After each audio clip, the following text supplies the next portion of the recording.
We are going to go ahead and roll into our post-race press conference here for the Daytona 500 with our winning team. We've got team owners Ted and Jody Geschecter, and then crew chief Mike Kelly. We're going to go ahead and open up the floor for questions. We're going to start with Mike Embry.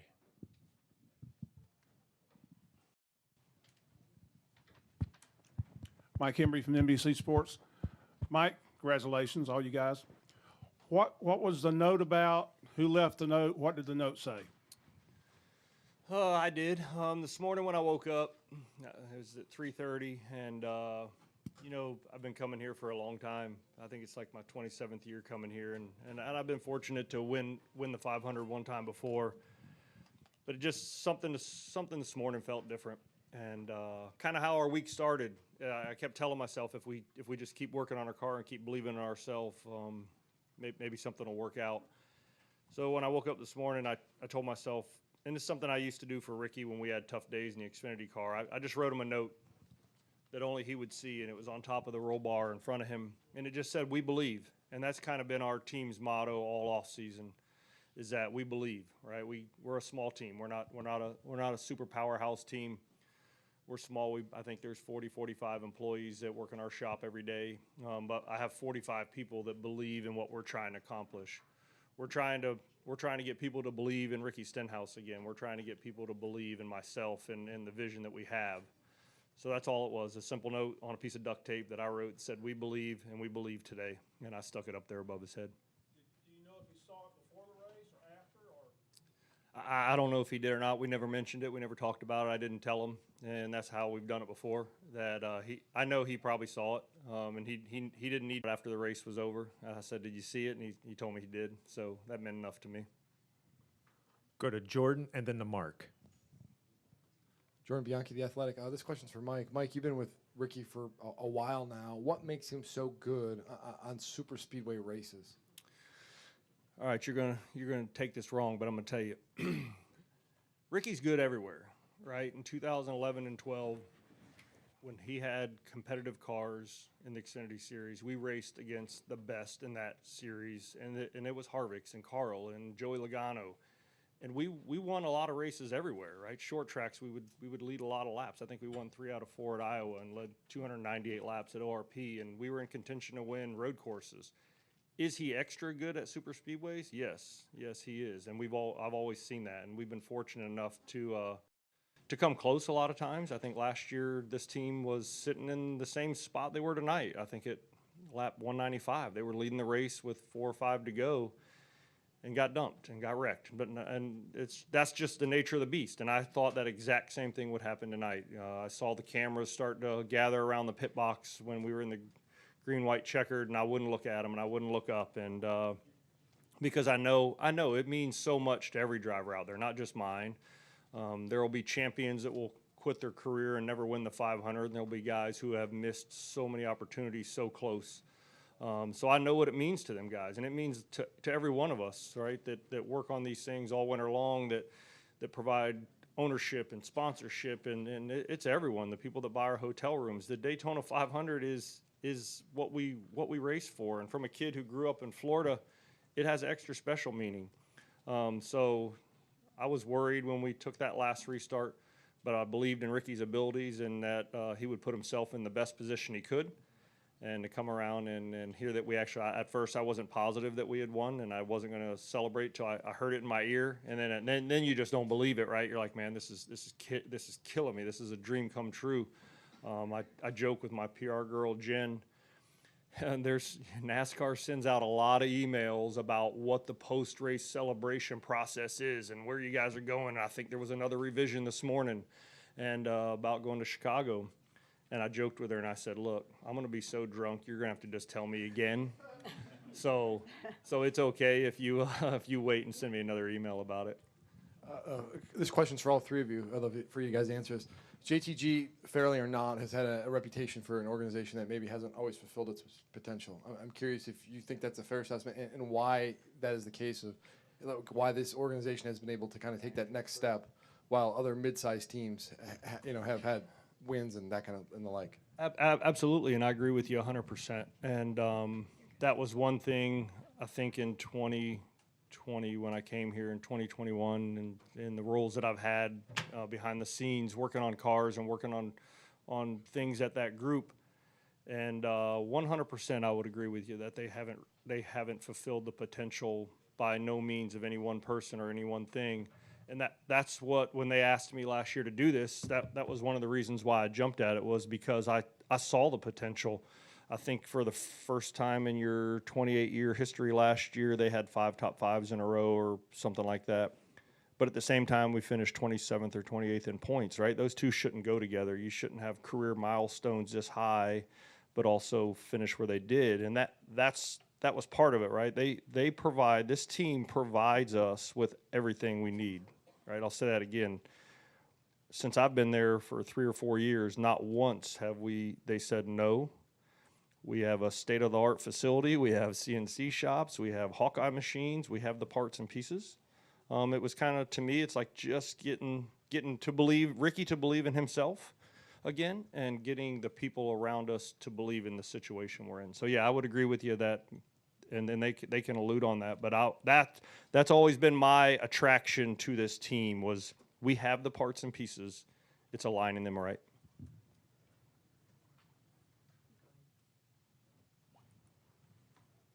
Couldn't say it any better. It's a little bit different what I'm going to say, but it does speak to where we are. Every morning, I get up and I put on my shoes of peace and I go out. But make no mistake, this is a battle. The competition in this series is fierce, and it's serious. And we are blessed to have the partners that we have and the sponsors that we have. But it's a battle and it's a fight, and it's hard. And it's not for lack of effort.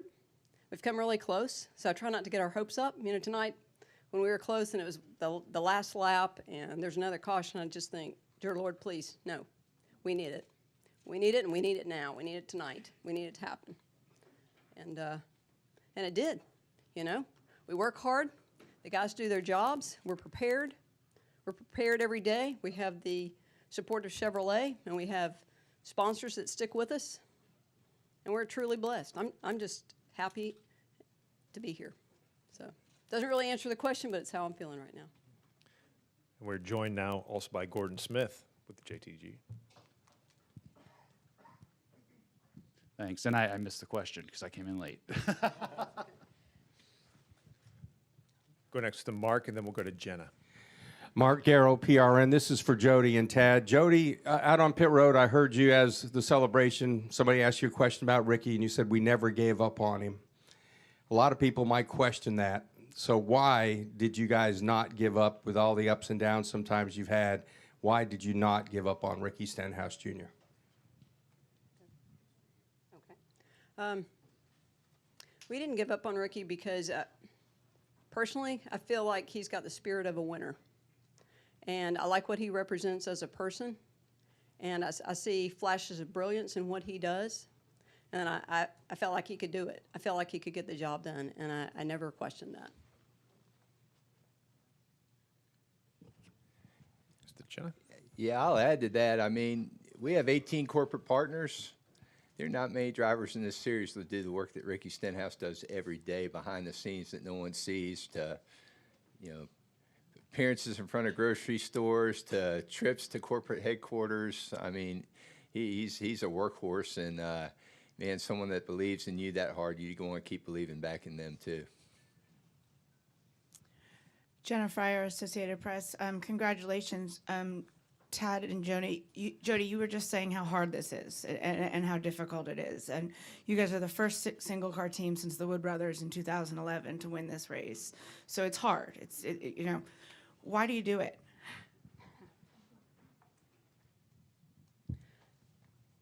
Because we don't quit. We're tenacious. We don't quit. We dig in. I had a very strong family background that taught me that, and they instilled that in me. And you do have to raise questions in your mind and say, is this the right path? I mean, you have to be smart about it, but you just don't quit. You get the information, you try to make smart decisions, and you don't quit.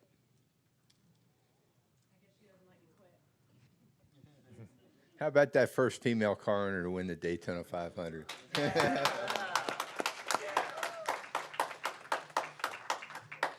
And with the win as well with Brad Doherty, not here tonight, unfortunately, but also the first African American team owner for the Daytona 500.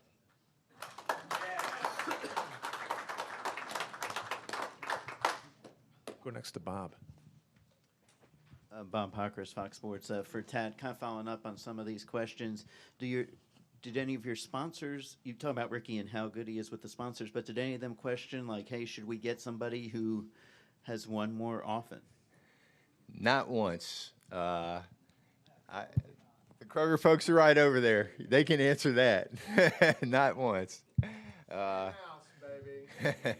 Yeah, you know, he's a corporate spokesperson and a race car driver. Everyone can see the talent and that was in there, and the work he does for them. It's all about selling more products. So, no, we never had any of that pressure at all. Go next to Edgar, then to Jeff, and then to Kelly. What would Brad have to say? Where is he? Brad has had some eye surgery, and he was here this morning to visit with our sponsors, and the light was really bothering his eyes. So, man, we've been trying to get text in between the 348 text messages I got, but we'll call him here shortly. I talked to him for a few minutes, and he said that he and Michael Jordan are already talking trash. So I'm not sure what was said. That's what I was going to but there have ask. been conversations. I was going to ask. He's got to be Oh, pretty yeah. pumped beat Oh, yeah. Michael. Okay. Go to Jeff. I'm over here for Mike. Mike, when your last crew chief job ended, did you feel like maybe that was the end of your crew chief days, or did you feel like you were always going to get another opportunity like the one you have now? No, I didn't think that I would. I didn't know that I wanted to, right? Just like what Tad said, and we all know, man, this is a grind. This is tough. This is hundreds of nights on the road, hundreds of hours a week in the shop. And I didn't know, I had got to a point where I still loved the sport and I still loved what I did, and I was trying to figure out what exactly I wanted to do next. And every year I would get a couple opportunities, and I always told myself that I wouldn't do it unless I was 100% bought in. And this started getting talked about a little bit, and then as the season was getting to the end of and I knew right away this would be one I would do. Obviously, my relationship with Ricky pulled me in that direction really hard. What I saw in our shop and what our owners supplied us and parts and pieces in our things, this is one that I really wanted to do. So had this opportunity not come up, probably not. I don't know that I would again. And I had a long talk with my wife about it, that because it's a commitment. It's a lot, and I told her that if I get a chance at an opportunity, that I would put everything I had into it. I was fortunate enough. Jack gave me an opportunity in 2014 to be Ricky's Cup crew chief, and I just wasn't ready. I had spent too much time in the Xfinity garage, and it was at a time when we were struggling as an organization, and we just weren't as good as we needed to be, and I wasn't ready. And that made it tough. And I told myself, if I ever get the opportunity again, you better be ready. And I feel like I've worked really hard this offseason, not just on cars and vehicles, but on people. And I think that means as much as anything, if you get a group of guys who believe in each other and gals who believe in each other, small teams can do a lot. I watched that 78 car out in Colorado kick a lot of people's butts with equipment that they were getting from another organization. And not that we're trying to do exactly what they did, but we have that same belief and goal. And then, for lack of a better term, you're sort of like the Ricky whisperer, maybe. Why do you guys get along so well? What is it about your personalities that mesh?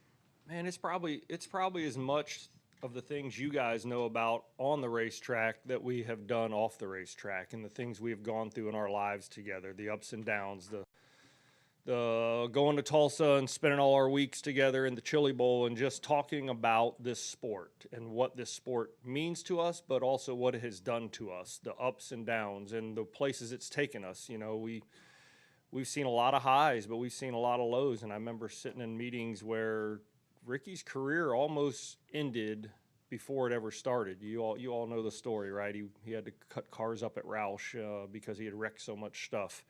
And I remember sitting in meetings when they basically voted, and not one person out of that group voted to cast him to the side. But it's been as much off the track. It's been sleeping on my couch or in his motorhome. Just two people that when you say you have someone's back, you know they have your back. And when you say, I'm going to make this decision, he knows I'm making the best decision for Ricky Stenhouse, not Mike Kelly by myself. It's for him. And when we work on our race cars and we debrief, there's been days like we almost wrestled one year at Bristol. I mean, literally grabbed each other, and I thought we were going to kill each other because of a mistake. But he knew I made the best decision I had at that time.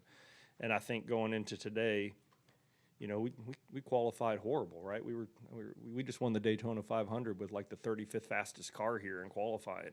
But we learned as an organization. We went to work that night. Like when we left here with our tails between our legs, we went to that hotel room and we worked till 12:30 that night. Our alarms went off at 6:30 that next morning, and my group was down in the hotel lobby, and we worked and dug, and we had a better car on Thursday. And we didn't have the best car on Thursday, and we worked again, and we worked all night long. And we had Friday after practice, he said, we got a car that can do this. He said, I could see that it rolled the corner really well. I could see it did everything he wanted it to do, and we covered it up, and we didn't practice Saturday. And that's how confident we felt about what we had. What did you guys get in a fight at Bristol about? Oh, yeah. My wife was there. She remembers it. So Ricky's first year at Bristol in the Xfinity car, we dominated that whole race. And they changed right side tires halfway through the race, and we still were killing them. And it came down to a green flag pit stop it was a green flag pit stop, and we decided we needed to pit for fuel. We were going to run out, which never happens at Bristol. So we pitted for fuel. Obviously, the caution comes out 3 laps later, and we're trapped 5 laps down or whatever, and he's mad. So that's not it, though. That's just the first one. So we go back there the fall race, and I'm like, look, we got this. We'll kill him again. We'll win it this time. And I think we're leading with like 30 to go, and a caution comes out, and I said, you know they're going to do the exact opposite of whatever I do. I know I got your back. Whatever you say, I'm here for you. And I said, all right, pit. They're not pitting. And I said, I know you got my back, right? Nope, that's the dumbest decision we've made. So I think we ended up getting back to third or something, and he was going to go his way, and I was going to go my way, and just talk. We were going to rehash it, but I knew he had a sponsor commitment thing going on at his bus. And my wife said, you guys probably need to talk this out. Don't drive out of this, because I was literally doing donuts in Bristol's parking lot. I was so pissed. And so I drove my truck straight to his bus, and I think I parked it all on the bumper of his truck. And I went to go start yelling. He went to go start yelling. Next thing we were hugging, and we were wrestling on the ground about it. But it is okay. We can do those things. I'll tell you another funny story you ask him about, or a good one, right? So we used to rent a house in Michigan on this lake, and it was for the team. We didn't stay in hotel rooms. And Ricky he wanted to be around the team, wanted to be around the guys. And I said, man, we got a 4-bedroom house with already 8 guys staying in it. And I said, your only option is to sleep in bed with me. And he said, well, I'm game. Are you good? I'm good. And I'm like, man, if you're good, I'm good. So we joke about all the time that, man, that's the only man I had to share a bed with, Ricky Stenhouse Jr. So maybe that's part of it, right? Good. So maybe you can ask him about it. But it is. That's the relationship we have, and that's how it works for us. We'll go next to Kelly and then to Jerry. That's right. We'll go next to Kelly, then to Jerry, then to Matt. That's right. I'm not scared. Kelly Crandall, Racer.com. Let me start with Mike to your right here. You said a few minutes ago that you have to get Ricky Stenhouse believing in himself again. Has that been a problem?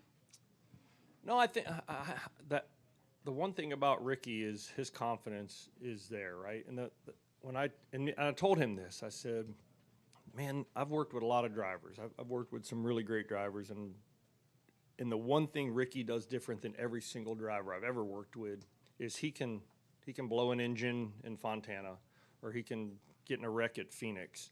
The next week, the next first lap in track, he believes he's going to win. He believes he has the ability to shut off what happened before anyone, right? If we have a bad practice, the next practice he believes he still has a shot at winning the race, or a bad pit stop, he believes he's gonna be able to do it. But he sees the things, right, and he hears the things, and I literally had to spend a ton of time I would show him video and show him things to say, look, you didn't cause that wreck. You were in it, and your name's just gonna be attached to it. That's what we gotta fix, right? We don't want it that anytime you're involved in something, somebody just says, well, Stenhouse was in it again, right? So many times that's been the situation, but that's not how it's perceived. That's what I wanted to change. I wanted him to believe that he was not the fault of a lot of things, but take responsibility for those that he is. Sped on pit road tonight, and we've talked about it. You know, he made a mistake. Those are the things we got to fix. And I wanted him to get back to where he was, where he believed in himself. For Tad, Jody, or Gordon, Jody, you had said a few minutes ago that when it was coming down at the end there, that you were praying, no, we need this, we need it now. Besides being able to say from here on out that you all won the Daytona 500, do you have any idea what winning this race will do for your organization? Well, this morning, I woke up at 3:30 this morning also. That's interesting. Didn't know that you did that too. So I was up at 3:30, kind of tossing around, just thinking through the day. And when Tad woke up, I'm making coffee, and he said, we're going to win today. I said, you really think so? He said, I do. He said, I feel it. I feel like we're going to win today. And we prepare every week, and sometimes you know when you've got a better shot than others. But Tad really felt it. And we said our prayer before we went back out into the world, and we did our Wonder Twin Powers activate. Kind of sounds hokey, but that's what we do. Wonder Twin Powers activate, we get busy. So when I say we need it, I mean, you need it. You work hard, you need to finish things. And for me, that feels like validation. That feels like a finish. We needed that. Our guys needed that. Our sponsors needed that. Kroger people have been with us for 16 years. They needed that. They needed to see us in Victory Circle. They needed to be there with us. And I am just thrilled to death that we were able to do that together. We'll go next to Jerry, then to Matt, and then to Jacob. Jerry Jordan, KickingTheTires.net. Kelly just asked about the team, but my question is more about the sponsors. You guys talked about 18 corporate partners. What does a win of the Daytona 500 mean for those groups, and how big is this for them, in believing with you guys? Well, that's what it's all about. You know, everyone we have are Fortune 500 top share brands. Kroger doesn't lose. You know, they're the biggest grocer in America and getting bigger. So, you know, for them to stick behind us during our hard times, they want to see a winner. And we kept saying, stick behind us. We'll keep digging until we give you a winner. And to do it in the biggest race, but to do it when everyone's here, I knew it was going to come. I was just afraid they wouldn't be here. So we had 125 corporate sponsors here, all C-level people, and it was awesome watching them dance around in victory lane. So I'm glad we got to do it together. Yeah. That ROI for those companies has got to be huge as well from here on out. Yes. You know, Cottonelle's launching a brand new packaging. That's a big bet for an iconic brand like that. And, you know, it's hey, your favorite toilet paper just got a new paint job. So that was their big campaign this week. So, yeah, they can really play that up now. There's going to be a lot of good media behind it. Matt Weaver, Motorsports Tribune. This is for Mike. We've kind of had exchanges before here in Speed Weeks where you guys talk about how good you are, 2020, 2021, speeding on pit road, crashes.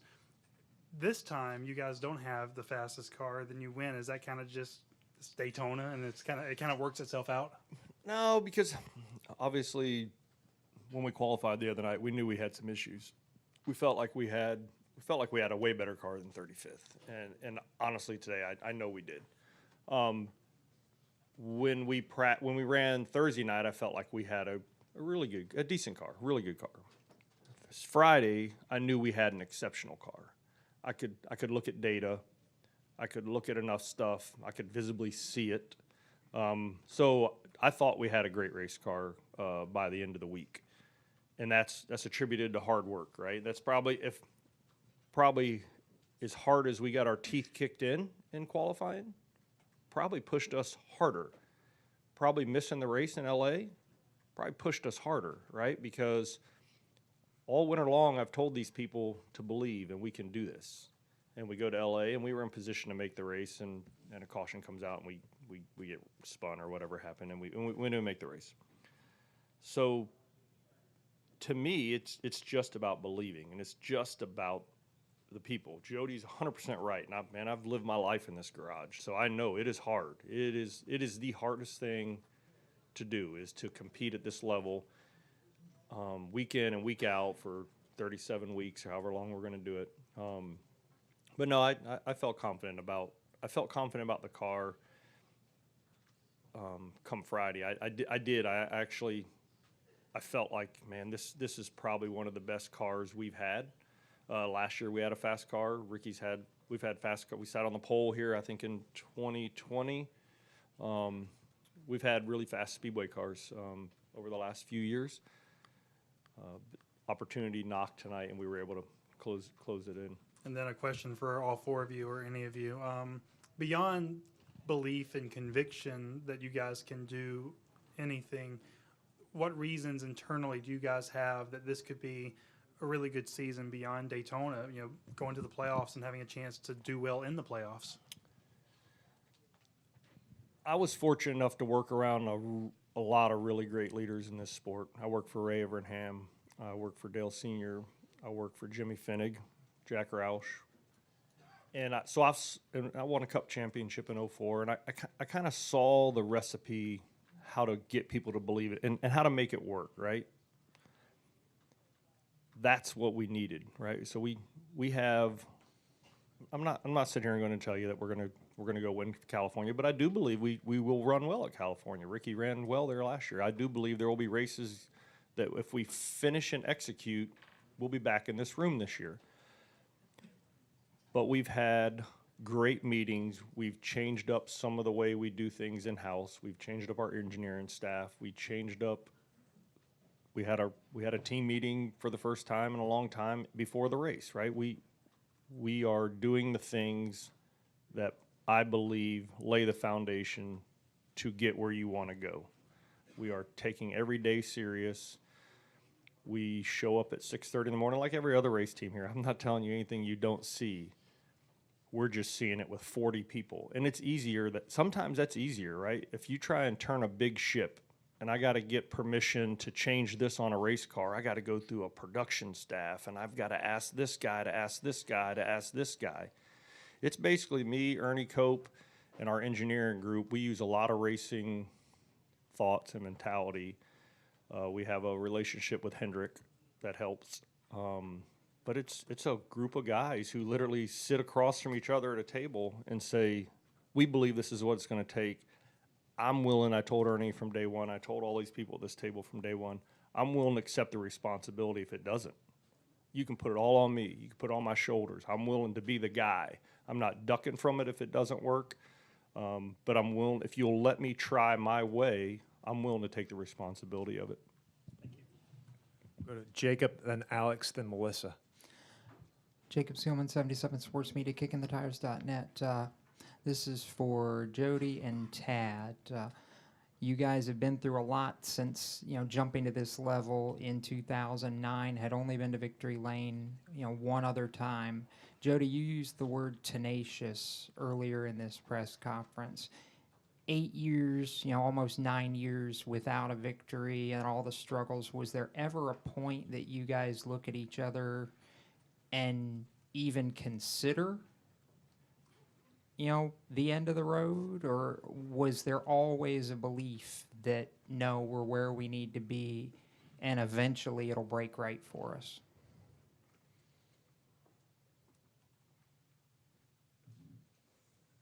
I think everybody questions, because we are always wondering if we're on the right path, the path that is our path, our journey in life. So I think it'd be a mistake not to ask that question and say, am I where I need to be? Sure, we ask that.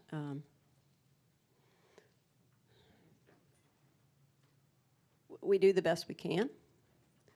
We try to make prudent decisions, financial, and surround ourselves with good people, people that support us and have the same goals and objectives. And we listen a lot. We try to listen more than we talk. And listen to people that value us and respect us and whose intellect we respect. And that's usually the direction we go. And we pray about it.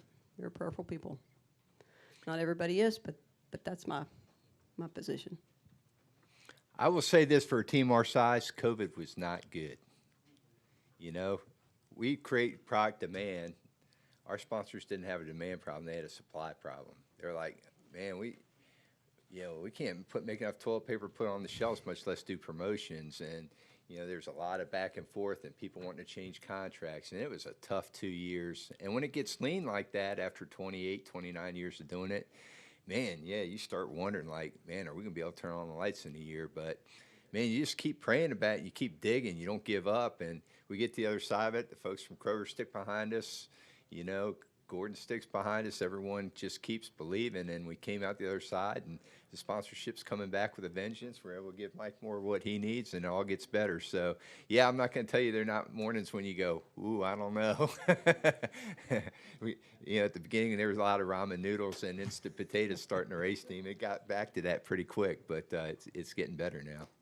And for Mike, you referenced earlier, you've won this race before. You know what that feels like. How was tonight different, though, with the amount of time that you've worked with Ricky, the relationship that you two have, just to be able to do it together? What has tonight been like? It's so different because of both situations, right? I was on a team. I was a car chief for Michael Waltrip in 2001, working at DEI, and a great opportunity for me. And we didn't get to celebrate that day, right? We won the race. Our boss died over there in turn 4, and that's kind of bothered me for a long time. So to get a chance, and I've come back every year since 2001, believing I would have another opportunity. And every time you drive out of that tunnel and you leave in February, you tell yourself, well, we'll be back in July and we'll have another shot. It's not the 500, but it still means a lot. And you'd leave in July and you'd come back in February and you'd be like, all right, it's the 500 again. Here we are. And when I was on the other side of the fence in the Xfinity garage, that meant a lot to me too, right? I think I finished second with Carl in 09, and Ricky was leading in 2011 or something, and we got wrecked coming to the checkered, and just so many close calls. And you start questioning yourself, man, but you still drive into that tunnel every year. And I know it's probably the same for you guys as it is for us. We drive into that tunnel, man, we're smiling, we hit the gas, and we jump out the other side, and we all take pictures of it. And this year, getting an opportunity to do it with my best friend, and knowing the car we had Friday, I just wanted to stay focused, and I did not want to be the one that took it out of his hands. There was some pit calls that I felt like halfway in the race, I was like, man, I might have missed an opportunity here. How can I get it back? And we got ourselves back, and then we sped on pit road. And we sped on pit road, and as soon as we get back out on the track after serving the penalty, we're 3/4 of a lap down, and I hear there's a big wreck and the caution's out, and I think to myself, man, was that a sign? Was that something bigger than us that put us on pit road? Because where that wreck happened was right where we were running, and I just said, you know what, I'm just going to accept it for what it is and use it to our advantage. And Ricky just kept digging. So to answer your question, I don't know that I'll ever be able to answer to you what this means to me and Ricky, because there was a lot of low days, and there was a lot of days that was just tough. And to get to the biggest stage, right, in the biggest series of motorsports on the biggest night, and to sit up here, it's pretty amazing. Alex, then to Melissa. Hi, Alex Zetla from the Charlotte Observer. Tad and Jody, you guys have been in this for 29 years. It's kind of similar to Jacob's question. Does a night like this extend your stay in the NASCAR Cup Series for another year, another 2 years, another 3 years, etc., or are wins non-withstanding in how long you stay in this? Well, that's an interesting question. I think you don't think about quitting. You know, you just keep digging and looking at the next challenge and trying to conquer it. So we hadn't, thought about that. I will say during COVID, there are lines at the gate and people saying, hey, we could buy your charter and, we want to grow our team. And we all talked about it. And, are we going to come out the other side of it? But, we all decided, no, it's not the right time. It's not the right thing to do. So, yeah, I think it puts more wind in your sails, right? You're just going to dig harder and faster for the next one. So, yeah, it definitely gives you some new energy. Wouldn't you say, Gordon? Absolutely. I mean, it was, I'm new to the sport, and this is just huge for me. But I never thought about giving up. Switching to Mike has been huge for us, and it's just been a fantastic situation. And I think we're just going to keep digging.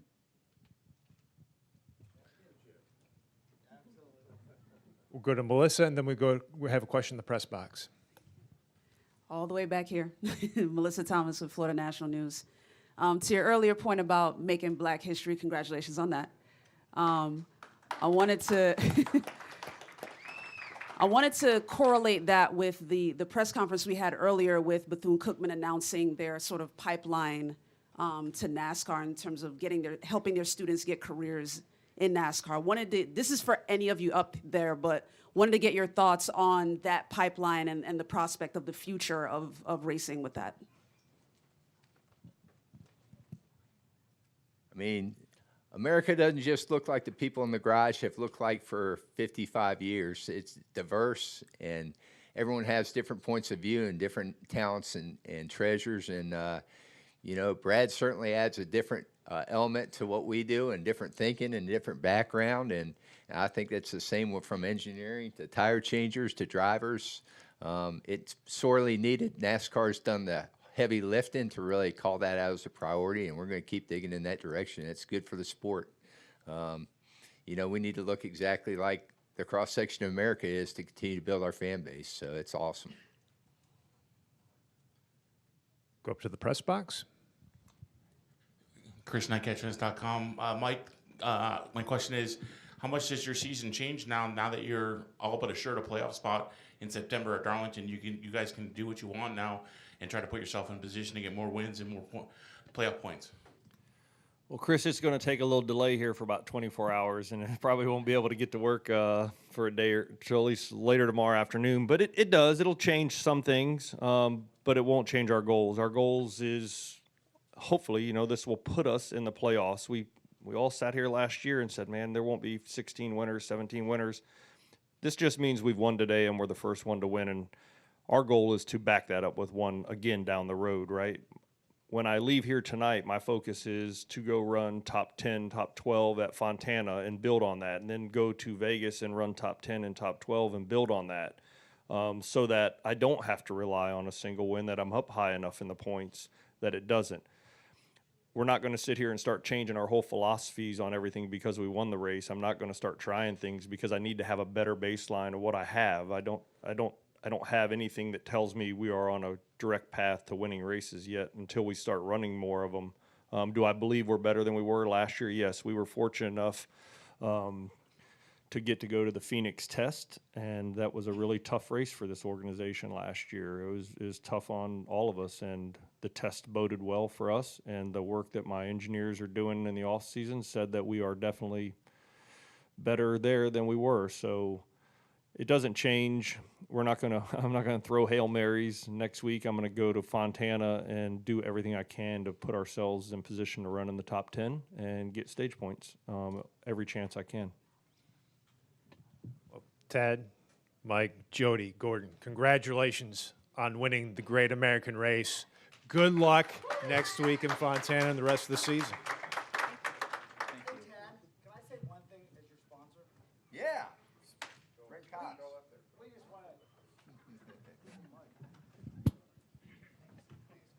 A word from our sponsor. Hey, this is a big deal. This is a big deal for the Kroger Company.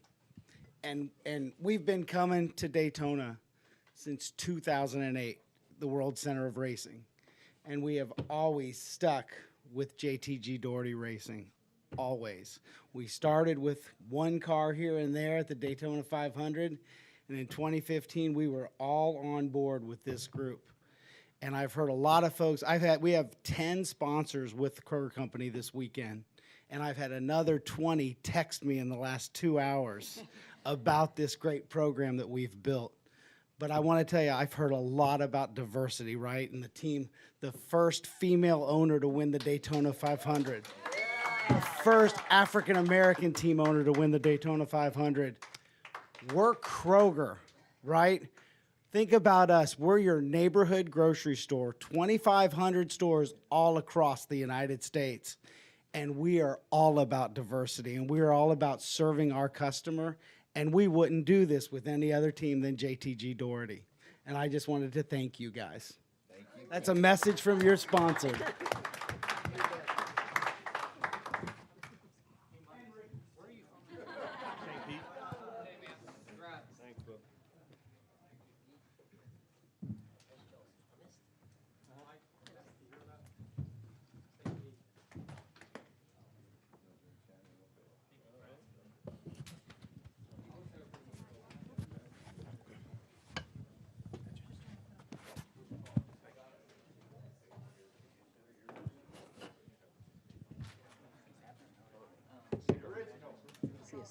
And we are now joined on the stage by the 2023 Daytona 500 champion, Ricky Stenhouse, driver of the number 47 Kroger Cottonelle Chevrolet for JTG Doherty Racing. Just give us your thoughts about winning the Great American Race, Ricky. Man, I think back to really all week, but really think back to this morning. I woke up and felt really, really good about the day. I normally don't get nervous, but I was a little nervous, but like anxious and excited, ready to go. My wife and I, Madison, we went in the gym and did a small little workout just to get going this morning, and felt relaxed, felt good about the day. Knew our car was strong after Friday's practice. Mike and our engineers made some really good adjustments after the duels on Thursday, and felt really good about our car. We did two 20-lap runs and stayed on the same set of tires for that practice session on Friday night, and felt good with the adjustments that we made, and the car did everything that I needed it to do. The only thing that we didn't have when we started the race was track position. We started 31st, and first stage I felt like was getting a little hectic up front, and it was just kind of a parking lot. We were just side by side for the whole stage, and so we just kind of rode around and just kind of watched it. And then we got track position there in the second stage, was able to get some points. Felt like we might have got snookered a little bit there on the strategy, a lot pitted, but it was nice to get up front and learn what the car was doing up front, which I think was beneficial for, once we, had those restarts late. And, once we sped on pit road, I kind of thought our race was over, but felt like the good Lord was watching out for us. I was serving the penalty, and then all of a sudden they had a big wreck right there, kind of where we were running, getting into turn one. So that gave us a second chance, and I knew that my team Tuesday's meeting was not going to be very good, because we preached all season about not beating ourselves, and there I went speeding on pit road, just trying to get, really wasn't trying to get everything out of it, but got a little too much. And so I felt like once the caution came out, I really had to kind of put my elbows up and get back to the front to give us another shot to win, so I at least could tell my guys that we had a shot to win. And once we got up there, the 8, 3, 24, and myself, obviously we cleared the 17 and 6 and put all Chevys in the top 4. And then I was blocking the 22, and he got up underneath me, and I kind of thought our race was over at that point. And then we had that restart. The 17.6 chose the bottom, which kind of shocked me a little bit. Gave us the 6th starting position behind the 22. And with the 8 and 3 on the front row, I thought that they might try kind of the old school restart of, pulling down in front of each other.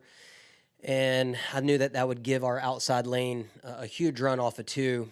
Kyle was pushing me like crazy down the backstretch, and I waited just long enough to go to the bottom once he was clear as well, and that gave us the lead. I was hoping we were going to get back to the white at that moment, and we didn't. Big wreck behind us, and again, a perfect scenario for me. I picked the top. I felt like our car was better on the top, and I knew Kyle was going to take the front row. You can't give up a front row starting position.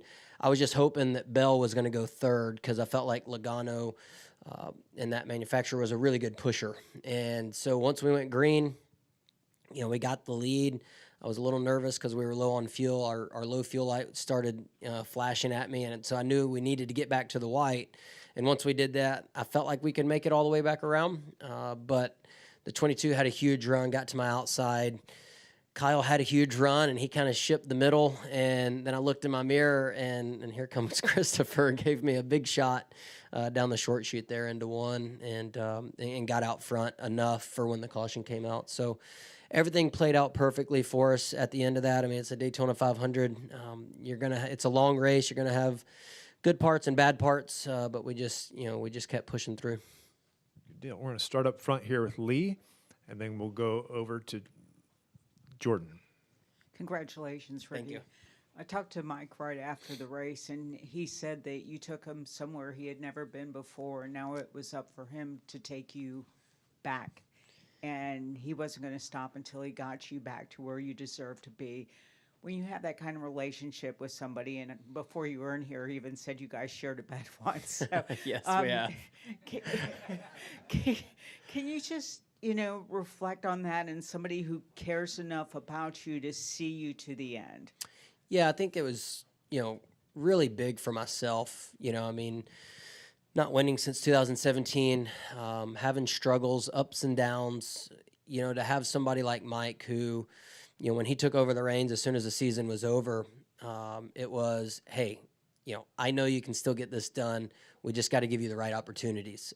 We know that if we give you cars capable of running up front, you can do that. We've proven that.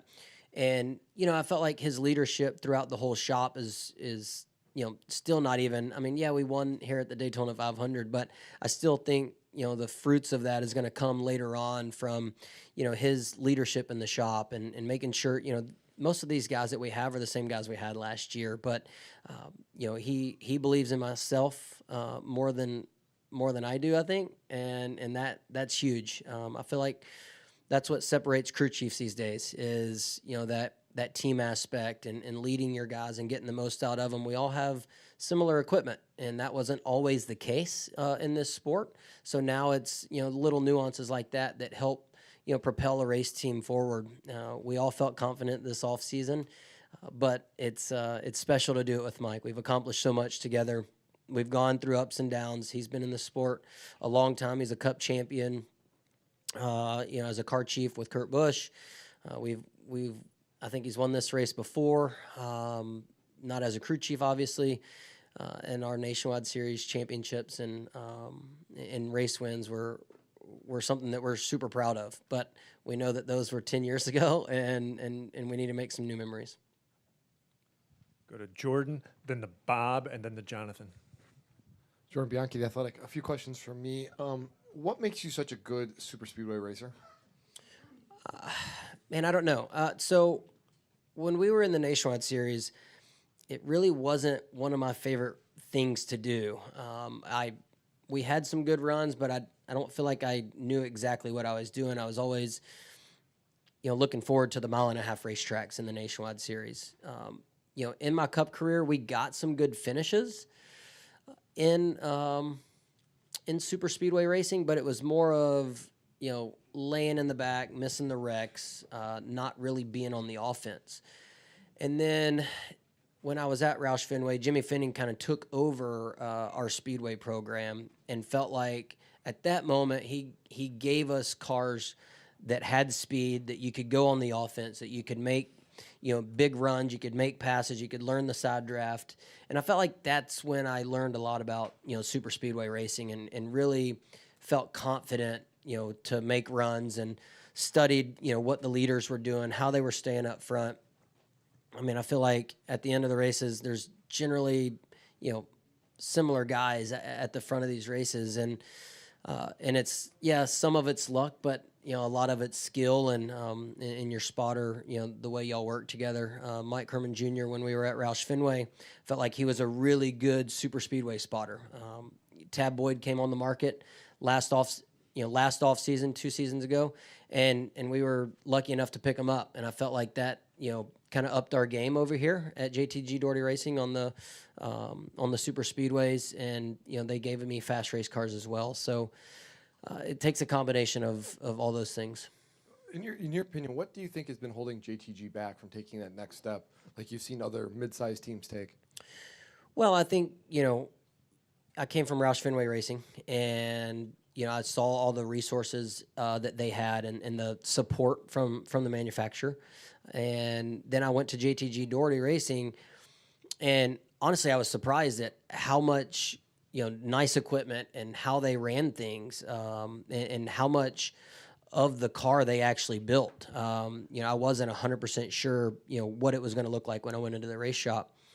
But now, for us to, kind of take that next step, obviously this is our second season with this new car, and we've got more help from Chevrolet. We've been in the simulator way more this offseason than we were all of last year. And things like that, the resources that Chevy's going to help us out with, our alliance that, we've built with Rick Hendrick Racing. Rick's been a great supporter of JTG Doherty Racing in the past. We've been using their engines. So I think that's going to be a huge help for us as well. Like Mike said, I caught the tail end of it there. This is huge for us, but I'm honestly super excited to get to Fontana, Las Vegas. Obviously, we had a decent test at Phoenix. We weren't where we need to be on the short tracks yet, but we were so far off last year that, the things that we've had at, our tools that we've had this offseason, we feel like we've made those short tracks better already, and we're looking forward to getting to those racetracks. When you come to Daytona or Talladega or even like Atlanta, is your confidence much, much higher than it would be elsewhere? Definitely, but I think everybody's is. But when you've been to a racetrack where you've been to Victory Lane in the Cup Series, you know how it works. The position that we put ourselves in this race last year, I think we led. I don't know. I was rewatching it actually as I was getting ready to go out to the grid today. We were leading. The last 20 or so laps here last year, and we got crashed there on a late race restart with 5 to go. But I told my guys this offseason coming into this week, if we can get in that same position again, I would take it, and hopefully things worked out a little bit better. And there we were with a green white checkered. We had the lead and controlled the restart, and so I definitely have confidence coming back to these places. Go to Bob, then to Jonathan, then the press box. Right behind you, Bob. Bob Hockers, Fox Sports. In 2018, when you're at Roush and know you're not coming back, are you thinking, my career's over, and kind of the same thing? Did you have any of those thoughts last year when you're trying to do a contract extension at JTG, knowing you hadn't won yet with that team? That was 2019. And that was, something unexpected. Honestly, I kind of thought I had a contract for 2023. So that was the kind of crazy part about all that. And so, my management team, Josh Jones at KHI, jumped on the call on the phone as soon as, we met with Roush Fenway at the time. And, got a hold of Tad and Ernie, and started working the doors there. And I had some great partners with Sonny D, who also stepped up and called on my behalf. And so had a lot of great supporters, that I felt confident in of getting me a good job. And when I got over to JTG Doherty Racing, like I said, I didn't know what to expect, but I was super impressed with their whole race team and how they ran it. And I was looking forward to getting this car technically a year prior, because I felt like once we were in comparable equipment to everybody else, that they had all the right people to get the most out of the race cars, and I felt like I could do the job behind the wheel. So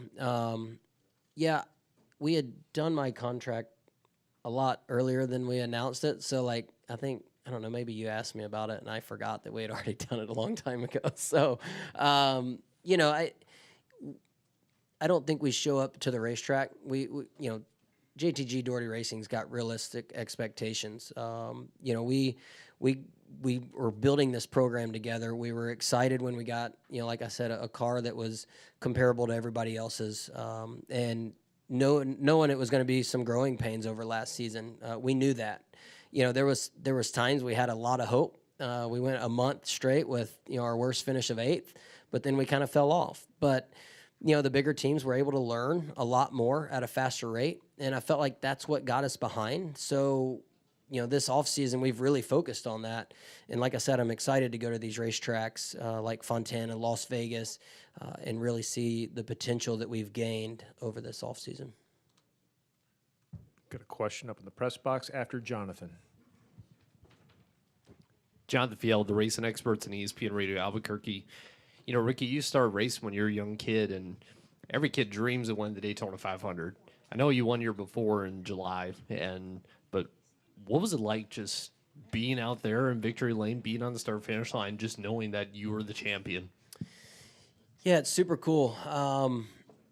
Like you said, I've been racing a long time. I grew up going to the racetrack. My mom took me to watch my dad when I was 6 weeks old, and I've been going to a racetrack for an average of 40 weekends a year, I would say, my whole life. And I came down here in 2006, Buckner. Jeff over here has been a long supporter of my career. Him and I, he's a Tennessee guy. He had met with Bobby Hamilton at the time. His shop was in Nashville. We flew over there, walked through Bobby Hamilton's race shop. He invited us down the Daytona 500. We jumped in for the truck race. We jumped down, and Bobby Hamilton won that race that year. And you could see an awkward kid standing behind him and during his interview, and that was me. And so that was in 2006, and I was, impressed with this racetrack. I'd never been to anything like it. I went to my first Cup race was like the '92 Coke 600 back in the day, but I was finally old enough to kind of picture everything. And so since then, that was kind of the goal, is to try and get here and race. And then, 2008 was the first time I ever made laps around here in the ARCA car. And, I've gotten to race this racetrack when it was the old school racetrack where it was worn out, it was rough, a ton of fun. I feel like it's starting to get a little bit of that character back, but it's been a dream for a long time, and super cool for us to be here. I remember seeing that clip around Yeah. the internet in the background. Yeah, awkward. And I guess just, going forward, Mike talked about, I guess, finding your mojo again. Well, what does this win do for you already, and what do you want it to say? Yeah, I mean, it's we're not done. I think Mike and I got a lot of things left to do. Again, it's been a short off season. I feel like we've Mike's moved the needle on where this race team's at. Like I said, the resources I feel like we have now, moving forward throughout the 2023 season. There's still a lot left to prove that we can go be competitive, on all racetracks. And it's a speedway win, which is huge. It's the Daytona 500. You got to be able to win on them all. And throughout my career, Mike and I have won on short tracks, mile and a halfs, and super speedways. So We do feel like 1.5-mile racetracks are probably our bread and butter right now with this race car, excluding the super speedways. But we know that we got a lot of work left to do on the short tracks. And so, this gives us a boost of confidence. But, I know we're going to enjoy this one tonight. But I know that, everybody in the shop and all these guys on this race team are looking forward to getting to Fontana and kind of seeing where we shake out after everything we've learned this offseason. Go up to the press box. Bruce Martin with Speed Sport and with Forbes Sports Money. Ricky, when you're a single car team and it's the end of the Daytona 500, even though you had some Chevys that were helping you out, do you feel like the lone wolf out there?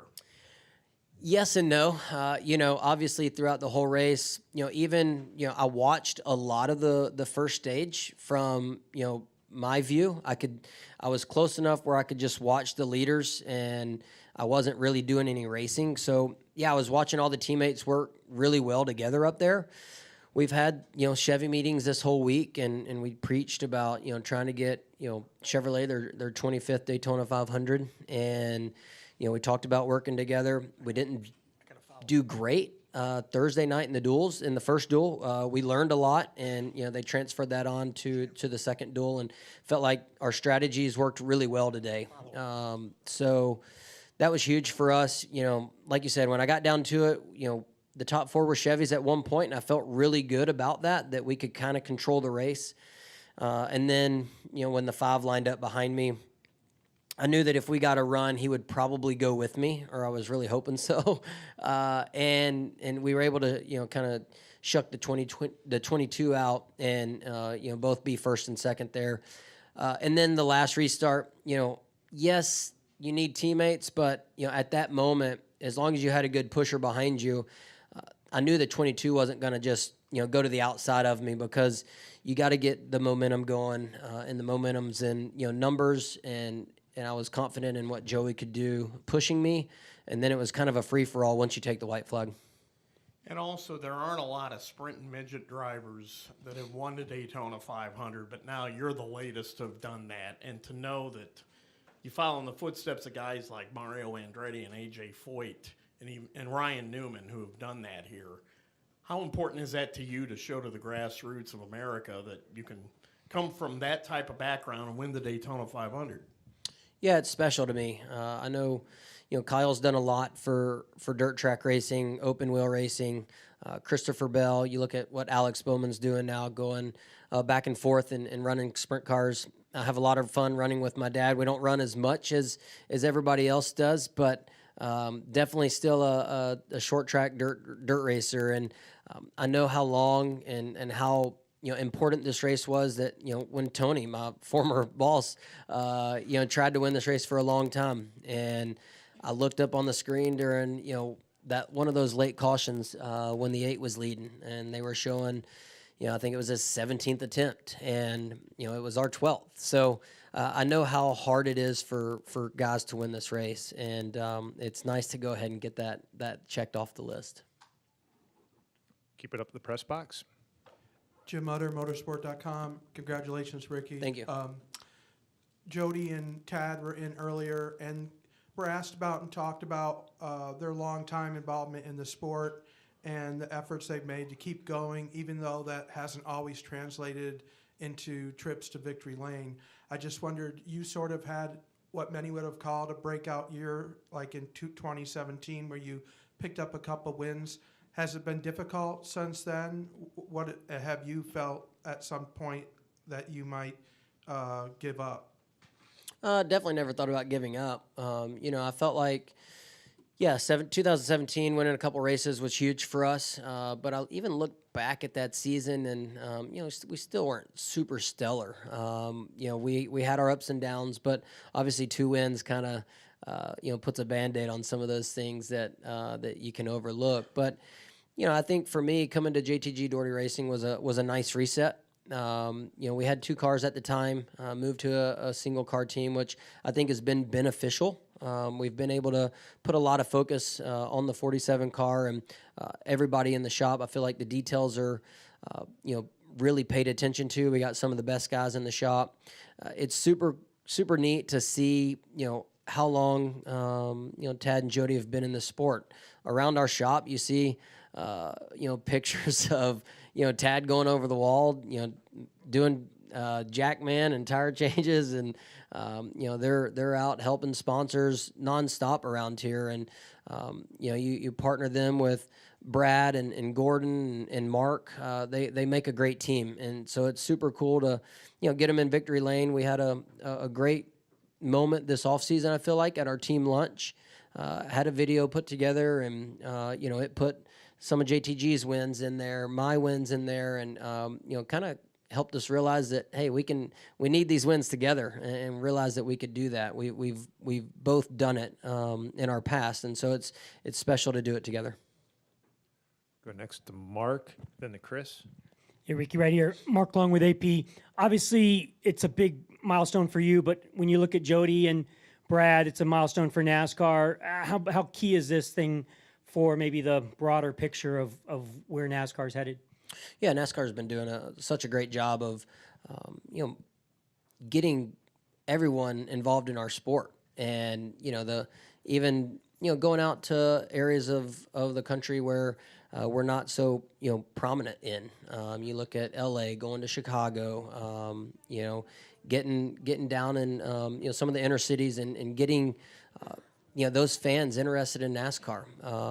We got a lot of diversity on our race team throughout the garage, and it's cool to have two on our race team and put them in victory lane here at the Daytona 500.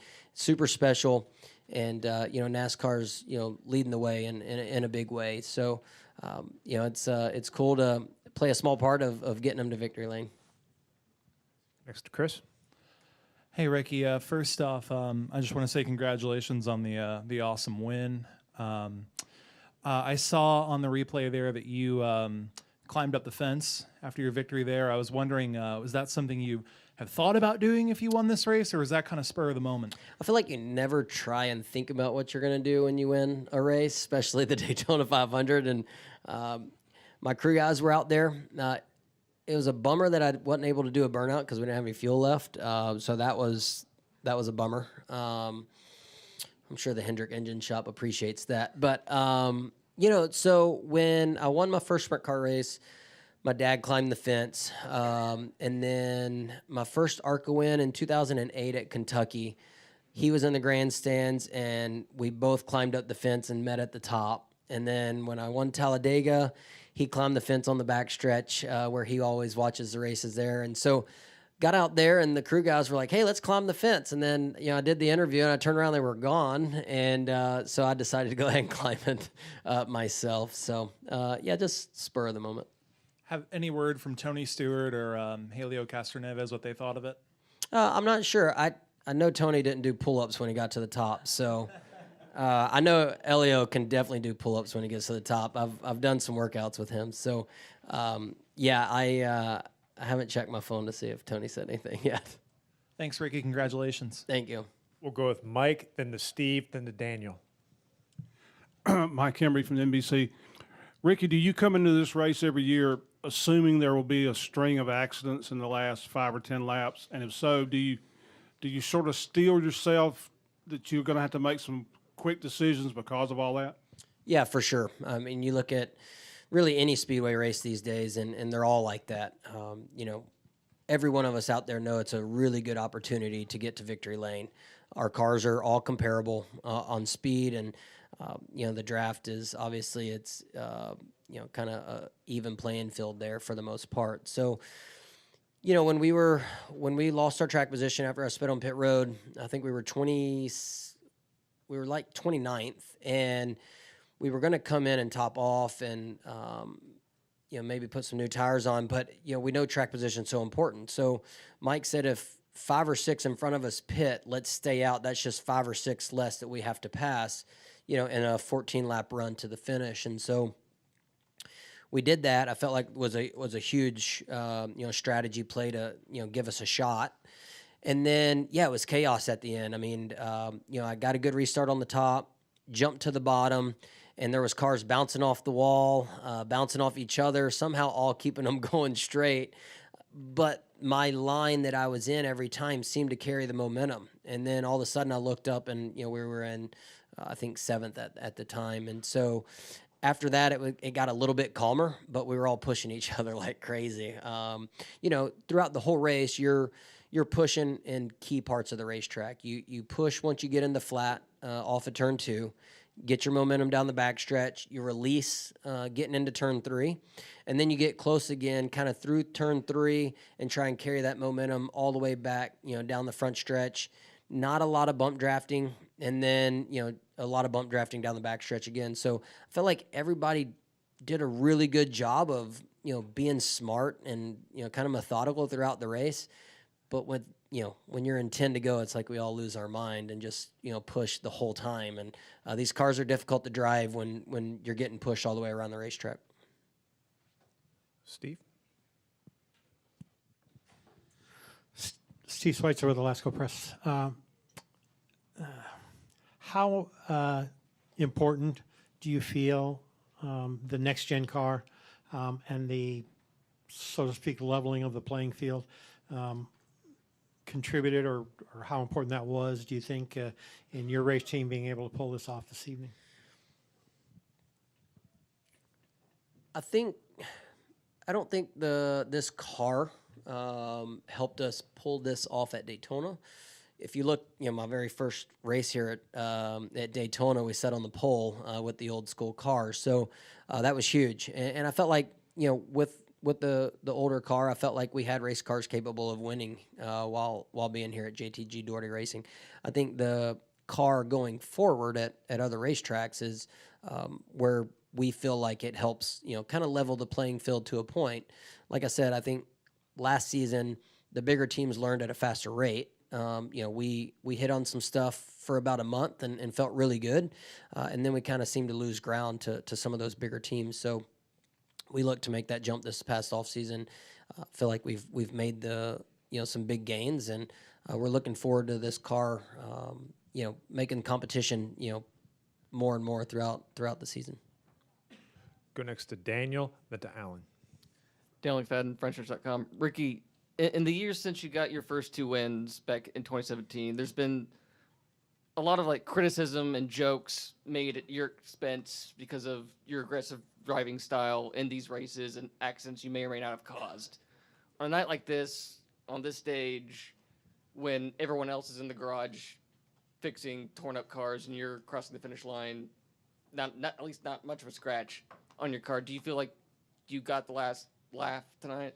Obviously you're going to have haters everywhere. And when you have somebody, at the time, like Kyle Busch, getting out and bashing you, that's difficult to overcome. But, I feel like I've put myself in some bad spots, throughout my career. But, the faster we get our cars, the more I can take care of them and still run them close to the front. Something I've always tried to do, which is, at sometimes an expense, is try and take a car, and try and get way more out of it than what's there. And so, I feel like that's my job to do as a race car driver, is to get, the most speed out of a race car that you can. But, also in this sport, you got to take care of it. And, you can't just leave it all out there every single race. So that's something that, I felt like this off season we've kind of met, and, Mike's, super confident he's in what he can do and what our engineers and team can give me. And we'll assess each weekend, after practice and after qualifying, what our goals are for that given race day. And, so I think we'll do a better job of, kind of setting our realistic expectations each week. And if we feel like 15th is where we need to be that given week, then that's where I'm going to try and get the car to, and not try and get it to 10th or 5th like I tend to do. So, that's something that we're going to be super focused on this year of, finishing races. Mike brought up this off season, back in the Nationwide Series when we had fast race cars. We in 2011 we finished I think 98.9% of the laps, and in 2012 I think we finished 98.2% of the laps, and the only laps we didn't finish were crashes at super speedways. So we know that we can do that together as a race team, and we're looking forward to showing everybody that. And where's the party going to be tonight? I don't know yet. Somewhere. We will be here for a long time. Alan? Congratulations, Ricky, on winning Thank the you. Daytona 500. This is Alan Alfred from the Alan and Aaron Sports Radio Show. Throughout this whole week, I've heard drivers say that winning the Daytona 500 is circumstantial, but you just mentioned that you use a lot of strategy to win this race. Can you please explain, now that you won the Daytona 500, what are your thoughts on what it takes to win this race? Definitely it's circumstantial at times. But, like I said earlier, you look at the history of this race, you look at the history of super speedway racing, and a lot of the same guys are towards the front. And, since 2016-ish, I feel like we're, some of those contenders that are at the front of those races towards the end of the race. And, this race, it's a long race. Like I said, the first stage, we didn't have track position, but I felt like I kind of went to school watching, what the leaders were doing, so that when I got there, I kind of knew what to expect. And then, we got there, and I felt really good being in the top 5 there. And at the end of that second stage, I felt like I pushed the 48 really well. The 48 and 1 and myself, I felt like really controlled, some of those last few laps coming to the stage in. So yeah, I mean, it's circumstantial. You gotta catch breaks at the right time. You gotta, be able to make moves, and your line's gotta go, but you're also looking ahead. Your spotter's giving you all the information that he can to make sure that, you have all the info to figure out which lane to be in. There was times where, Tab was telling me, hey, get to the top lane, get to the top lane. He saw something that I couldn't see in the front that killed the bottom, lane's momentum, and it propelled us past, 4 or 5, and then, we jumped back to the bottom, things like that. So definitely a lot of strategy involved, and calculated moves. We're going to wrap right here with Matt Weaver. Matt Weaver, Motorsports Tribune. I think Daniel kind of stole my thunder a little bit, but I want to kind of take it a little further. And I'm curious, you mentioned like in your Xfinity Championship days, really good car, not have to be as aggressive, take what the car gives you, all that stuff. So from that standpoint, do you think the last couple of years where it seems like every year we get to the end of the season and you're right there on the bubble points wise, or maybe even needing to win, do you feel like from day one you're up against it and you have to race more aggressive? And to that point, now that you start off this season with a win, presumably in the playoffs, that now that edge is completely gone? Starting the season off with a win definitely changes, I feel like, your mindset going forward. But, as we saw last year, you're going to have to gain some points. You're going to have to stay ahead of, eventual winners in the point standings to make the playoffs. So, I think this season you could see, more winners than we had last year. And that being said, we got to be on our A game from here on out. But like I said, I think everything that we've learned this offseason, I've got a lot of confidence in the cars that my guys are going to be able to give me, so that, I don't have to overdrive them to, get good finishes. And there'll be days that we'll finish, 17th, 18th, but that might be our goal for that given weekend. We can't finish, above 25th, right? I mean, that kills you in the points. So we're wanting to be consistent. Obviously we wanted to get a win. We've done that. But we do feel like there's other racetracks that we're capable of winning at, based off of our performance at some last year and the things that we've learned this offseason. So, I think mindset-wise, it definitely calms the nerves a little bit to go out and really focus on what we're doing only. And then I know Mike woke up this morning with that conviction that you guys could do this, and there was always that conviction that you guys could do this. But I feel like the cars you had with them in 2020, 2021 were really, really good cars. I don't think this car was quite as good as those cars. And I'm curious, is the irony kind of not lost on you that you guys had arguably the best car here those 2 years, and you come back this year, qualify near the back of the field, and this is the year that you guys get it done? Yeah, it's crazy. We were, our car in 2020 was amazingly fast. I think we shocked everybody with, getting the pole, and had really good cars those 2 years. We came here last year and we qualified, I think, 24th. So we qualified 10 spots better, but we were a second off the pole. We qualified 34th this year. We were 7.5 tenths off the pole. So technically we were closer to the lead cars. It was just like everybody got faster and we kind of fell back in positions. And so I told my guys after Wednesday, I said, we have a set kind of standard of like, hey, here's our qualifying for super speedways. We've set the bar. Now let's try and make that better going forward. But I said, guys, we're closer to the lead pack cars than what we were last year, and we were leading this race, with 5 or 6 to go. I said, we have a car capable of doing that. And we, like I said, we made adjustments that gave up a little handling and ride quality for a little bit of speed. And I felt like in our Chevy draft on Friday night, I felt super confident in the car. Again, maybe not the fastest, but I felt like I drafted well. It handled good enough for me. And I felt like that was always, one of our benefits and kind of key things to have here at super speedway races is cars that handle good. And being able to get pushed without, getting too out of shape. And I felt like I had that. Well, Ricky, congratulations on winning the Daytona 500, and we'll see you next week at Fontana. Yes, can't wait. Thank y'all.